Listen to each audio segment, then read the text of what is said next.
All right, well, welcome everybody. Once again, it's Jamie Steiner with the Pierre Area Chamber of Commerce. And with us today, we have David Owen with South Dakota Chamber of Commerce Industry, who's going to just give us enlighten us, I guess, with the legislative preview for 2021. So I'll just let you take it away, David. Thanks for joining us. That's good. For all of you live, let Jamie know if you have any questions. I will pause once in a while. Marianne is with us. She's the second in command. That's a little bit like being the assistant minority leader in the Senate. There's only 3 of us on the staff.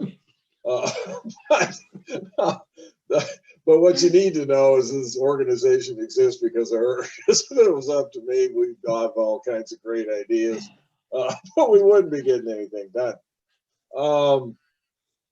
This is the last of these presentations, which means it's probably going to be a little shorter, and I'm tired of telling some of the jokes.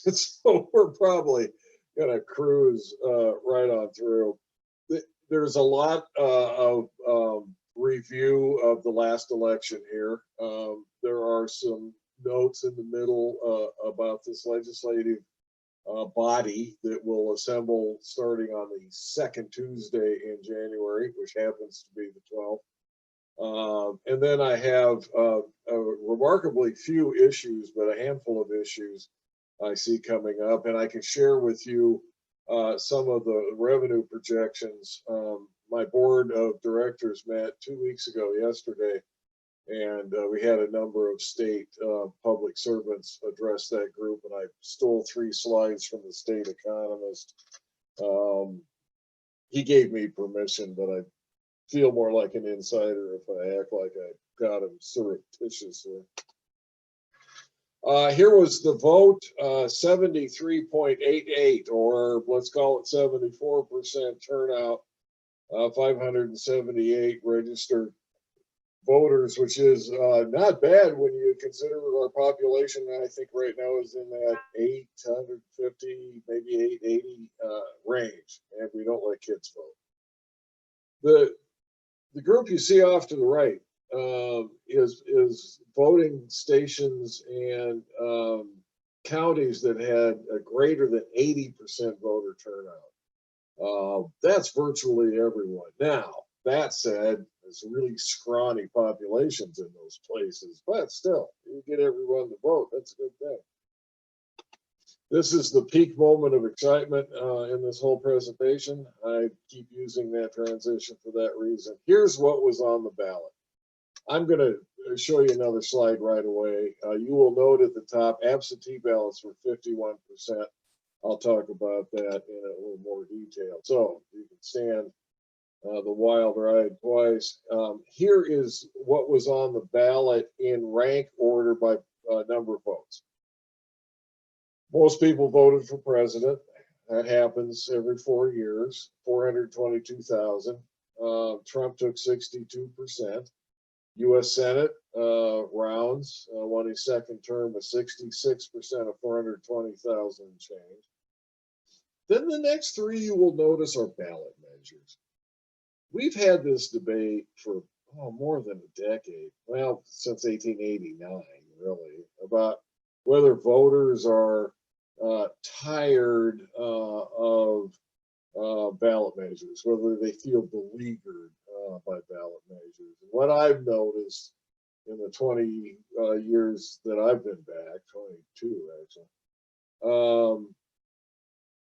ballot measures often have more voter participation than the statewide offices every 4 years, like State Treasurer, Secretary of State, Commissioner of Public Lands, which tells me, I mean, if you're worried about people feeling beleaguered by voting for something, get rid of the constitutional offices, because more people vote for most of the ballot measures. I will go through those in detail, but you can see medical marijuana 70%. Sounded like somebody either had a heart attack or wanted to ask a question. If it's a heart attack, I hope you get help, and we'll ask questions later. Okay, let's look at absentee voting. which has traditionally been about 30% of the vote, but this year was 51% of the vote. Now, there's three ways you show up as an absentee vote or vote early. You can send in a note to your county auditor and get your ballot, mail it back. That's early voting. You can send that same note, get your ballot, take it back to the county courthouse, or you can just go down to the county courthouse or voting center early and cast your vote. All of those count as early votes, or technically, since South Dakota does not have early voting, but we do allow absentee without reasons, 51%, 74% overall. 2 years ago, when we had the governor, all the constitutional offices up, it was 26% early votes, with 63% overall. Last presidential election, 28% early vote, absentee, 69% overall. And because 4 fit on the screen, let's look at 2014, where it was 20% with a 53% overall turnout. So South Dakota's usually turn out to vote more than a lot of states that only get about half their people voting. Here's the legislative session that is a result of all of this voting. The Senate will be 32 Republicans, 3 Democrats. Last year it was 30-5. 21 of those senators were reelected, which means they were in the Senate for the previous 2 years since the last election.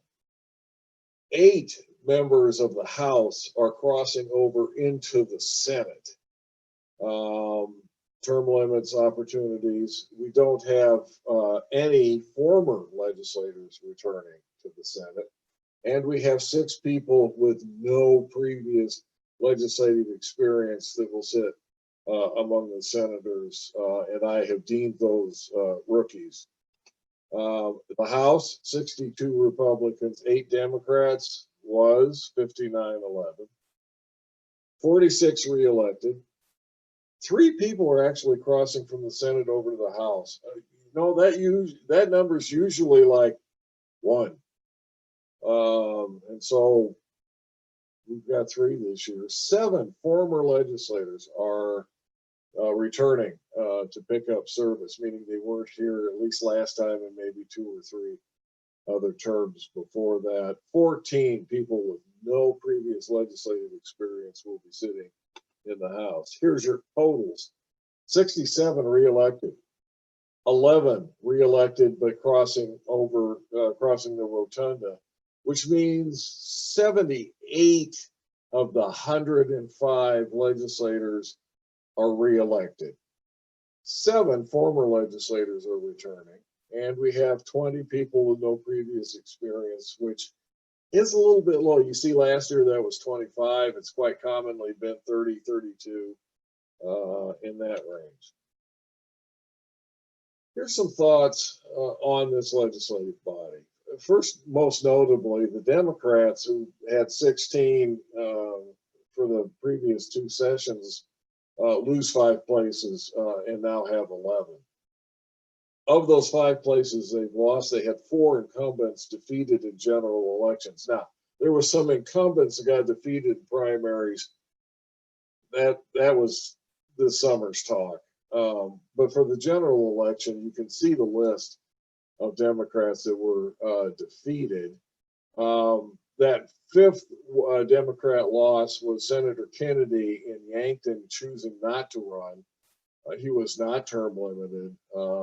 And that sets the stage for Representative Hunhoff to return to the Senate.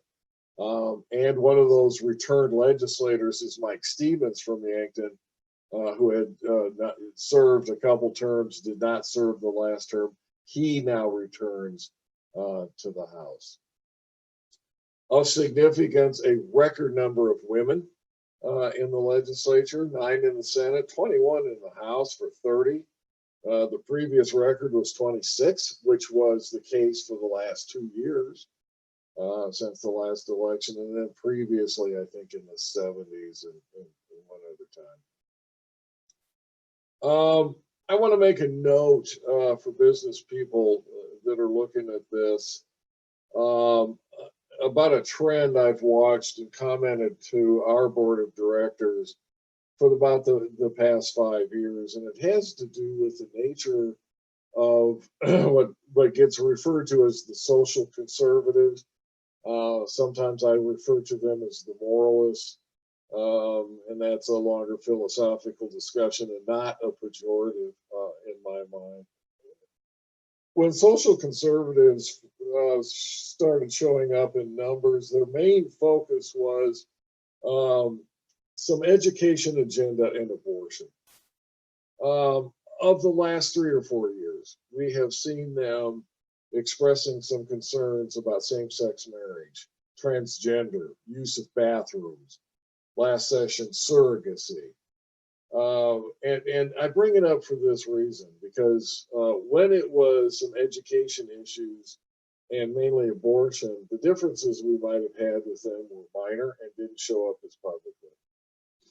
Now that the workforce and the business community is needing workers and more inclined to be inclusive of different lifestyles of people, we just value their willingness to work for us. It has been made clear, granted by some national groups, businesses, and the international ones, but even the larger businesses in South Dakota are viewing the workforce in an inclusive nature.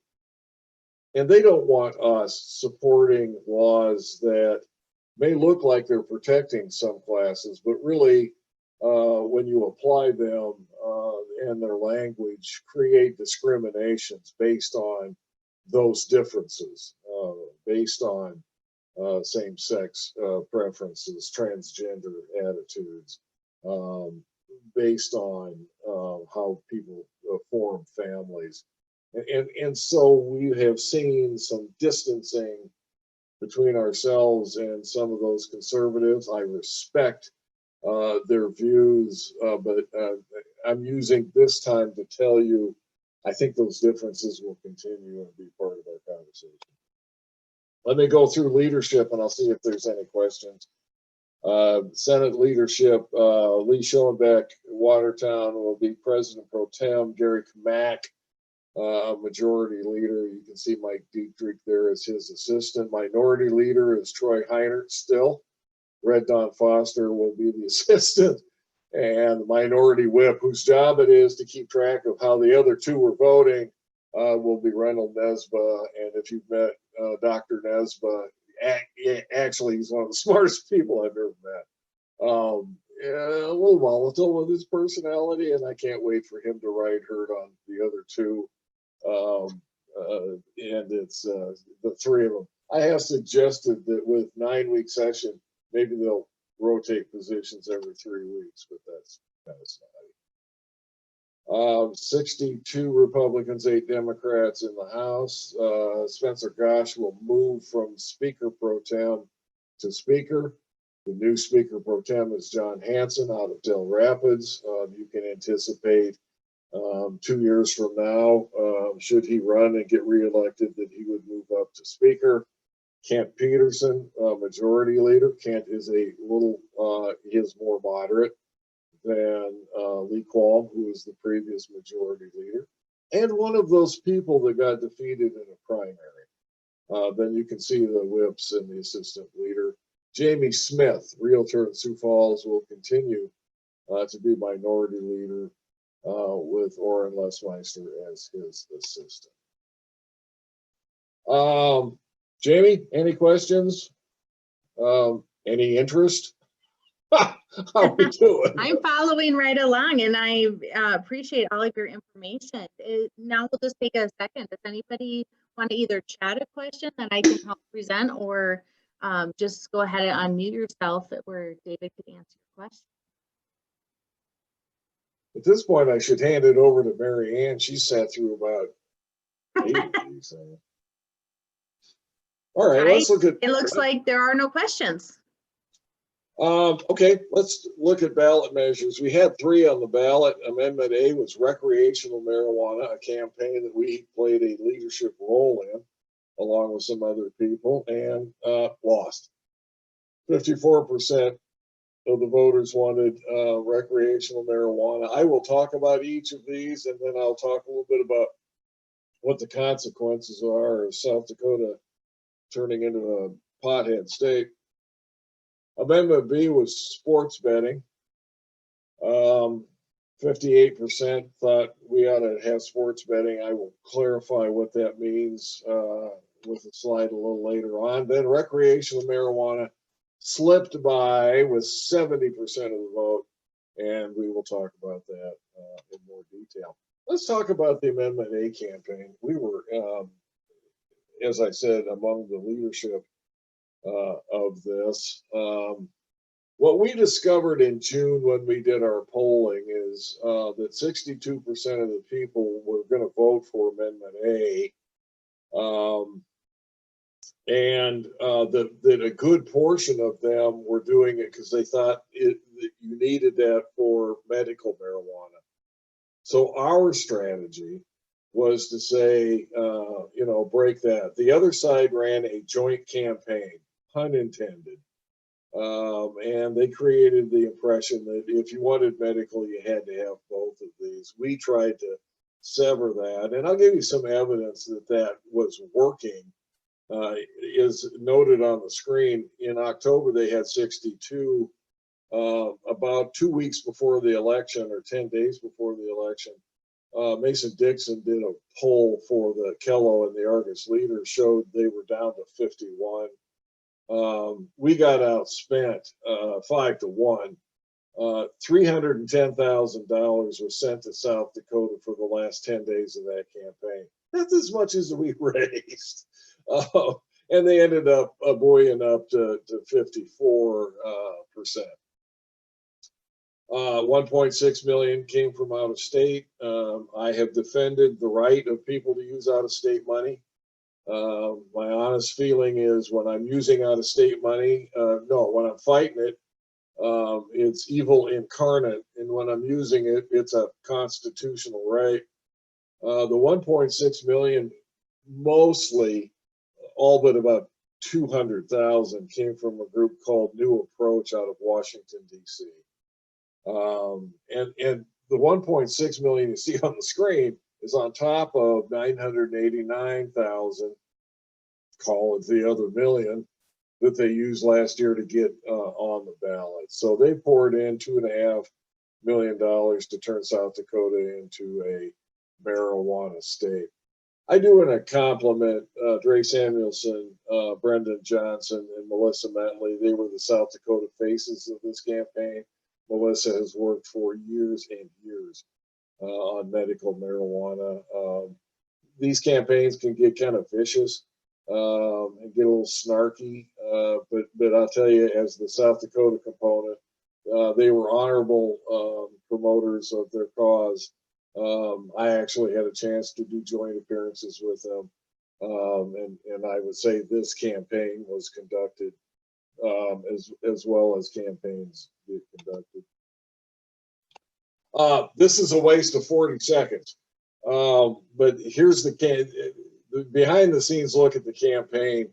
Early in June, when you're getting your arguments figured out, you're doing research and you're scrambling around. This is the campaign, a logo that you should have seen all through the fall. I keep saying, if you're seeing this for the first time, that goes a long way to explain why we lost. I just want to show you my favorite from all of the options that we didn't use and couldn't, but it's just a riot. Having a joint as the cross arm of the A just appealed to me like that. Probably a deficiency in my personality. We'll move on. Here's the vote for Amendment A. Green, yes. Red, no. You can see we won a lot of counties. We won counties that nobody lives. The only two urban areas that voted no were Mitchell and Huron. Other than that, as witnessed here, okay. We're all the urban areas wanted recreational marijuana or thought they were voting for medical or just didn't care. I could have doubled funding if I had $1 for every time I heard from somebody, I'm tired of driving to Colorado. Medical marijuana passed 70%. You know it's a landslide when the margin of the victory, 166, 259, is more than the votes against it. And I'm going to show you the map for medical marijuana. And this just tells you everything you need to know. I will remind you, the geographic region we live in is often called the High Plains states. Never more evident than with this vote. If you're curious at all about what 3 counties managed to vote no, Harding, Hawken, and Douglas. The urban counties, as you can see, Minnehaha, Pennington, and Brown were leading the charge. Clay County, I did Vermilion yesterday, and so we all know how that happened. Then the largest margin was Ogallala, Dakota. My board wants me to talk a little bit. People are kind of curious what happens next on this pot issue. So first and foremost and primarily, these don't take effect till July 1.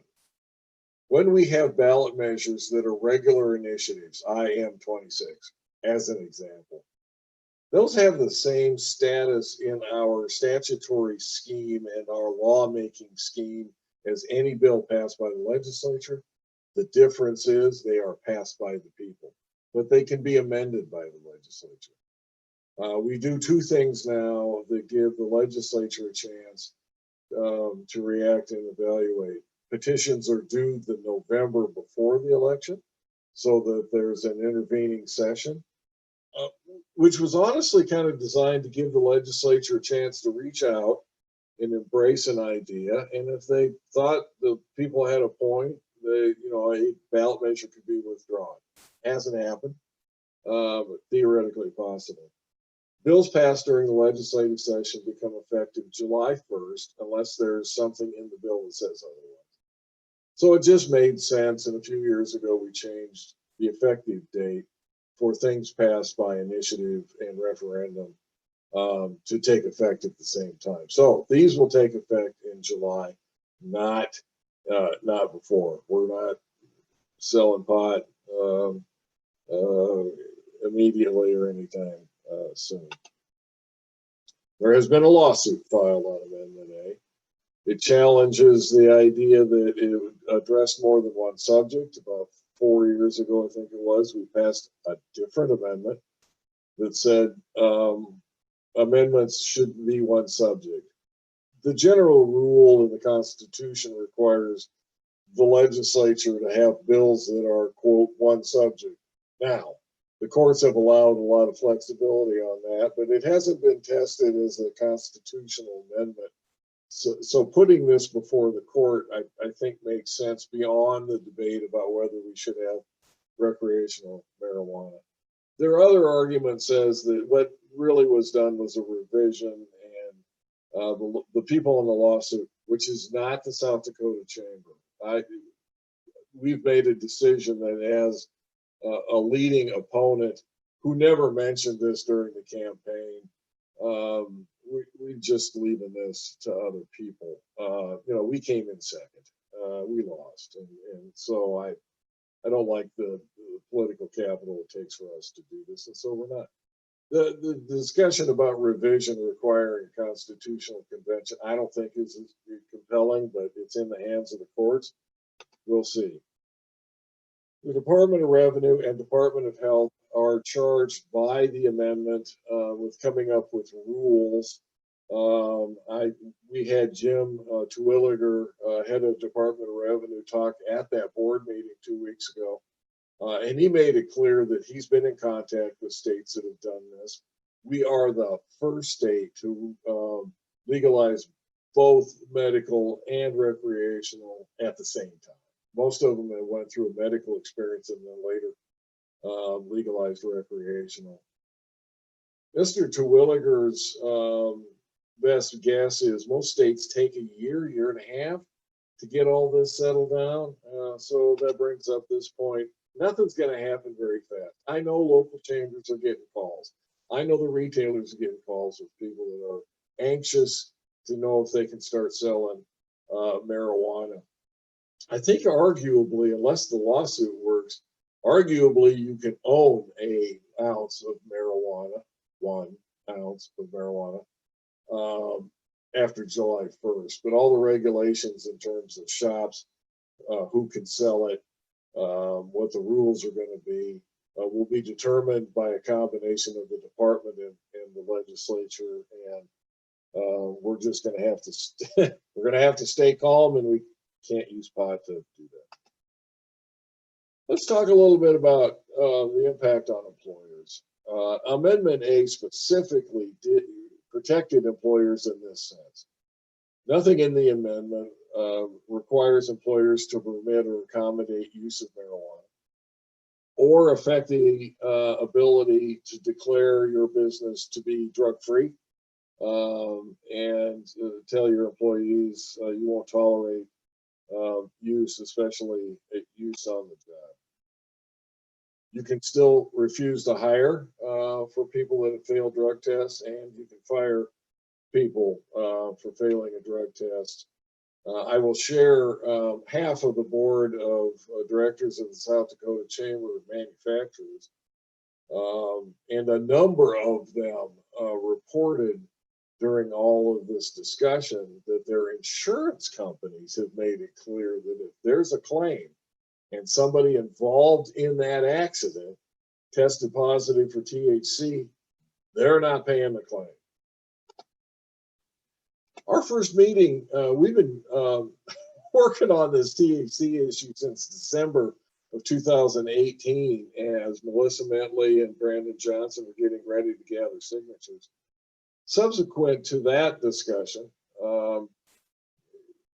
midway through 2019, we had the president of the Colorado State Chamber call in, and he said the key for the business community was that ability to fire people for testing positive for THC or fire people for failing a drug test. As I have looked at that decision and done some research, the Colorado court relied heavily on the fact that marijuana is against federal law. The people that just poured $2.5 million into the state did so to add South Dakota to their trophy wall and add one more state. And in fact, they added about 4 more states legalizing marijuana in some regard to put pressure on the federal government to decriminalize it, which the House of Representatives voted to do last week. I think there's great peril for the business community if the federal government goes too far in legalizing or decriminalizing marijuana. And we're particularly sensitive in South Dakota Chamber for manufacturers that sell to the federal government, because those contracts require them to test for drugs and to fire people for failing drug tests. The issue about being able to refuse to hire people for a failed drug test for a substance that's legal in your state took a blow last year when 2 legislatures, New York and Nevada, voted for laws that said you can fire people for failing the drug test, but you can't use that as an excuse not to hire them. The final point about pot is this, and this gets really technical, or as we said during the campaign, pretty far into the weeds. Another intended pun that most people didn't get. Both 26 and A made a big point out of saying you can't operate planes, trains, automobiles, quote, under the influence of marijuana. There's no test for that. We commonly see people being tested for THC, which is an abbreviation for a word that's about that long. But there's no correlation, provable correlation between THC and impairment. What THC measures is the fact that you have used marijuana, not that you're impaired. And I've heard from a number of our members and businesses that they've had employees, some of their best employees, go off to Colorado, spend the weekend skiing, munching on gummy bears, brownies, and bongs. And then at the end of the next week, show THC in their system. Well, they haven't used it for a week, but that will stay in your system for 2 weeks, a month if you're a regular user. And so I had a chance. I got interviewed by all kinds of publications I didn't know existed, like Weed Magazine, the Cannabis Reporter for Politico. Those people deal with this all the time, and we talked about this business of developing a test for being under the influence of marijuana, and all of the experts told me we're a long way from having a test like that. Let me go back, Jamie. That's all I know about pot. I can't talk about my great experiences or the good times I had in college because I didn't. So I'm looking forward to catching up with my own generation. Any questions? All Anybody? right. Again, if anybody wants to chat a question or unmute yourself, or if you're having issues unmuting yourself, send a chat. We'll give it a second or two here. I think it's still where we don't have any questions. Dave? All righty. Let's finish out with a handful of issues. Starting most notably with all of this pandemic situation, which has been god awful, has created questions in the minds of business leaders and legal thinkers and scholars about whether people that actually get sick have any legal recourse against their employer, against businesses that they've been a customer. And so a draft has been submitted of a bill that's kind of based on an Iowa law that says, look, if you've done all you know to do, which means follow the CDC precautions, masks, social distance, hand cleanser, cleaning your establishment, that will give you some legal protection against people filing charges, particularly for healthcare workers and people that make medical equipment and that kind of stuff. Some talk that they might pass something at the federal level, which would be astonishing, and we're not counting on it. So some kind of parameters around legal liabilities for people coming down with COVID will be discussed in the session. This is really inside baseball, but the initiative process requires the Attorney General to issue a Attorney General's official explanation.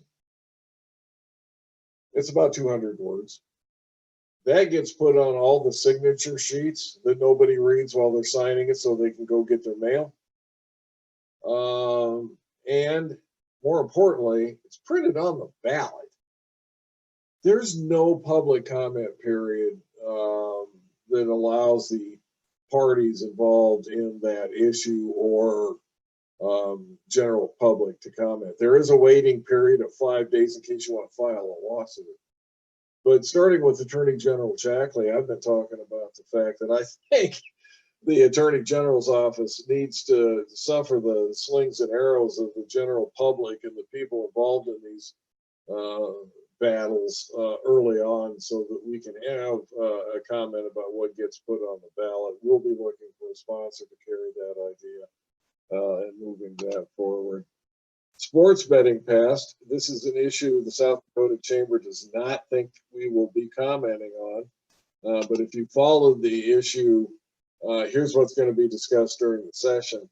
The amendment that just got approved says exactly what that second paragraph says. constitutional amendment authorizes the legislature to also include wagering on sports events as a type of gaming allowed in Deadwood. Most people that supported the legislature putting this on the ballot wanted to make sure that this was available in their town, either through kiosks or cell phones. My guess is, as expensive as it's going to be to get the odds makers to do their thing, this is all going to flow through Deadwood anyway. But keep in mind, the amendment specifically addresses Deadwood, which includes, by federal law, all of the reservations. I think that's going to be a fascinating conversation. We plan on buying a big bag of popcorn, sitting in kind of the front row with a squirt gun. If you're a real geek, there are some LRC memorandums on issues that we might hear discussed. They're on the left side of the screen. For those of you that sit and think about sales tax exemptions and sales and use tax policy on a regular basis, which is me and probably no one else, this paper that was just written is one of the best historical reviews of that issue. The most important thing you see in red at the bottom of that, this is the session that will form the redistricting commission or council. That will be a group of legislators that works in the interim to redraw all the district lines. We have 35 legislative districts in South Dakota, out of which elect 1 senator and 2 members of the House. All those lines will be redrawn. The districts have to have similar population, which means they have to be plus or minus 5% of total population. The work of the commission, which will be controlled by Republicans, will be to kind of apportion where the registered parties are. And you can see a continuation probably of taking Democrats and putting them, you know, in a number of districts and trying to preserve their bases in as many districts as they can. That happens whether the legislature does the redistricting or an independent commission. We do it with a group of legislators. That gets approved in either a special session later this year or maybe the 2022 legislative session. Either way, the new districts will be in effect when we vote on in 2022. Let me close out with talking about some of these appropriations. The governor just did her budget address. We finished FY 2020 with $24 million surplus. That's larger significantly. And we got a whole pile of money. She recommended $200+ million of one-time investments. Where the heck is that coming from? Well, our growth in taxable sales for this fiscal year, which started July 1, you can see the categories. Pay close attention to the dollars, because retail trade being up 10% puts more money in the bank than manufacturing being up 97%, because most of manufacturing sales are not taxable. But we've seen some increase in taxable sales and activity, in large part. Well, one of the fascinating things the state economist pointed out to my board 2 weeks ago was we've had a huge increase in wind farm activity. There are right now $1.7 billion in investment going into wind towers, blades, and that kind of stuff, which is driving some of those increase in taxable sales. But the real staggering chart is this. The governor shared this as well. Federal stimulus, federal transfers during this year as part of the COVID medical and the COVID recession triggered problems. You see some of the acronyms we're used to, PPP, CARES Act, and that kind of stuff. The total of federal transfers that we've had this year is $3.8 billion. That line below it is South Dakota's economy. It's the gross domestic product, or technically known as the gross state product. You measure all South Dakota economic activity and it comes up with $55 billion. And that's a nominal assessment of this year. We've taken in almost $4 billion, 7%, rounding up, 7% of our total economic activity has been given to us by the federal government. It is not surprising in that sense that we've got some money laying around. I can't tell you. My sense is, talking to the economist and listening to the governor on Tuesday, that a lot of this $4 billion has been allocated. I think I keep hearing rumors that we've got a whole bunch of money laying around we haven't allocated. I'm not sure that's true, but in any case, geez, we've got a lot of money in the state that wouldn't be here otherwise. Business Day will be Wednesday, the 17th. I know the Peer Chamber does one of the kickoff events, the first day dinner. We've supported that and we'll continue to do that. We are planning on having probably a mixed venue, a mixed event.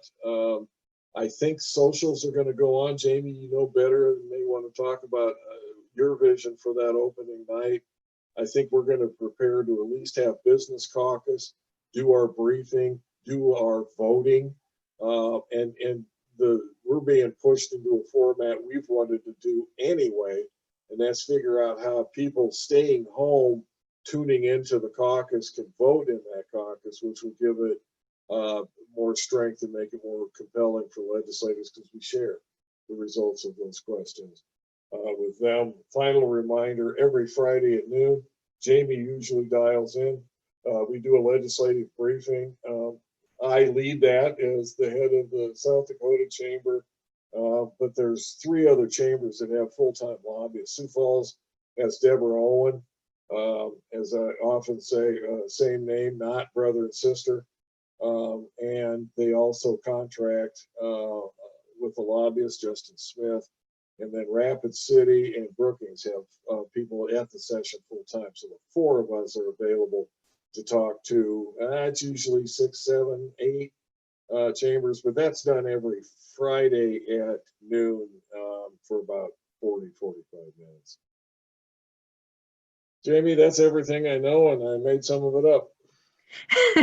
All right. Well, great. Thank you so much, David. I wanted to just tell you, with our legislative welcome that we always do, what we're going to, our new format this year, we're actually going to be doing welcome care packages for each legislator, just because Legislative Research Council encouraged us not to do a gathering that first day of legislative session. So that's what we're going to be doing from the chamber, just a good, nice welcome from here. I do think a lot of the other cities across the state are going to hold off from doing their day at the Capitol, but that's what I'm hearing. But you never know how it's going to pan out and how, what decisions will be made and what it looks like. I think that they're trying to use as much precaution as they can, but yet still, it's going to be a different year, that's for sure. So, as far as I know, they're talking about doing 2 or 3 things for when they're in session in committees, in terms of legislators maybe being in several rooms. We've been told that the building's open, that the public, which includes us lobbyist types, will be welcome to be in the building. I'm expecting to be required to wear a mask most of the day, and those little huddles that we usually have with legislators are going to have to be 6 feet apart. So there's going to be way fewer secrets than there have been before, as we're shouting at each other. But I think you'll have access. I don't expect school groups to be there. And we're going to know if they're discouraging your opening event. My guess is we will not see a whole lot of social events. But they may ease up on that as we go along. I can tell you this: legislators value when their community comes up for the day the schools come up. That's really important. And And I think they're going to do what they can to keep. Yeah. If they can do that in a safe way, they will. Yeah, yep. It might look a little different, but I think that people are going to be trying to make sure that at least the business that's conducted is done as well as possible, and they have another good year. So, well, I do appreciate your Friday calls. I get a lot from those, and if you are interested in attending that, anybody who's tuning in, just let me know and I can get you involved in that. So, thanks so much, David, for your time. Does anybody have any final questions? Final questions? Any I don't- questions at all? Any question? Yeah. Now's your chance. So, well, if you do have any, please get them to me, and you can call the chamber 224-7361. I can help get you answers from David. So, All right. liaison. So, everyone have a great day, and thanks for tuning in. Thank you for your time, David and Marianne, and everyone else who tuned in. So, thank you.